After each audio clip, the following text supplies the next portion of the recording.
ഒരു അമ്മയും മകനും തമ്മിലുള്ള സ്നേഹബന്ധത്തിലൂടെയാണ് ഈ കഥ മുന്നോട്ട് പോകുന്നത്. അധികം വലിച്ചു നീട്ടാതെ നമുക്ക് ഈ മൂവിയുടെ കഥ മുഴുവനായും കേൾക്കാം.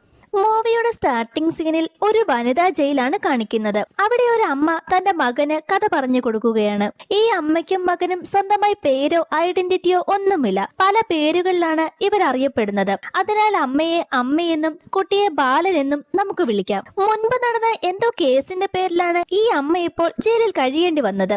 ആ ജയിലിൽ വെച്ചാണ് അവർക്ക് ബാലൻ ജനിക്കുന്നത്. അതിനാൽ ജനിച്ച നാൾ മുതൽ അവൻ കണ്ട ലോകം ഈ ജയിലിന്റെ ചുമരുകൾ മാത്രമായിരുന്നു.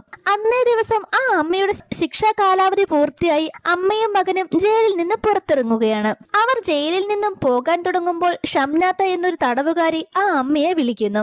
പെൺകുട്ടികളെ ഉപയോഗിച്ച് ഹണി ട്രാപ്പ് നടത്തുന്നതാണ് അവരുടെ പ്രധാന തൊഴിൽ. ആ കേസിൽപ്പെട്ടാണ് അവരിപ്പോൾ ജയിലിലായതും. അമ്മയുടെ ശിക്ഷ കുറയ്ക്കാൻ സഹായിച്ചത് ഷംനത്ത തന്നെയായിരുന്നു. അതിനാൽ പുറത്തിറങ്ങിയ ശേഷം തന്നെ ബന്ധപ്പെടണമെന്ന് പറഞ്ഞ് അവൾ അവളുടെ ഫോൺ നമ്പറും അമ്മയ്ക്ക് നൽകുന്നുണ്ട്. എന്നാൽ ആ സഹായത്തിന് പിന്നിൽ ഷംനത്തയ്ക്ക് മറ്റൊരു ലക്ഷ്യമുണ്ടായിരുന്നു. ബാലന്റെ അമ്മയെ ഉപയോഗിച്ച് സ്വന്തം ബിസിനസ് തുടരാനായിരുന്നു അവളുടെ പദ്ധതി.